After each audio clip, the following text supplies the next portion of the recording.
ఇప్పటిదాకా పబ్లిక్‌ని ఎలా మోసం చేస్తారు అన్నటువంటి పాయింట్‌కి ఇదొక సజీవమైనటువంటి సాక్ష్యాలవుతున్నాయి జరుగుతున్నటువంటి పరిణామాలు. ఒక్కొక్కటి గూడా రాష్ట్ర వ్యాప్తంగా, దేశవ్యాప్తంగా జరిగే తప్పుడు ప్రచారాల్ని ప్రజలు అర్థం చేసుకున్న రోజున ఈ సన్నాసులు అనకూడదు. ఎందుకంటే సన్నాసైనా కొంచెం బెటరు. కానీ దేశద్రోహులు అనాలి. దేశం అభివృద్ధి చెందుతూ ఉన్నా, అభివృద్ధి చెందట్లేదని తప్పుడు ప్రచారం చేసేటటువంటి వాళ్ళు. దేశానికి సంబంధించి ప్రపంచంలో టాప్ 4కొచ్చినా సరే ఆర్థికంగా వెనకబడిపోయిందన్నటువంటి ప్రచారం చేసేటటువంటి సన్నాసుల వెనకాలన్న ఉద్దేశ్యం గ్రహించాల్సింది. ఇప్పుడు తాజాగా GDP Q4 growth rate India చూసుకుంటే 7.8% ఉంది.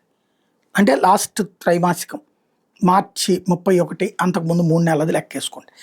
అదే సందర్భంలో ఈ G7 దేశాలు అమెరికా, బ్రిటను ఇయన్నీ కలిపి ఎంతుందో తెలుసా?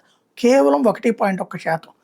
అంటే అగ్రరాజ్యాలు 7 దేశాలు కలిపిన వాటి గ్రోత్ రేట్, అభివృద్ధి రేటు 1.1% ఉంటే, ఒక్క భారతదేశపు గ్రోత్ రేట్ 7.8% ఉంటే, ఈవెన్ చైనా కూడా మనకంటే తక్కువగా ఉంటే, గ్రోత్ రేటు బాగున్న ఆర్థిక వ్యవస్థ బాగోలేదని ప్రచారం చేయడం వీళ్ళకే చెల్లింది.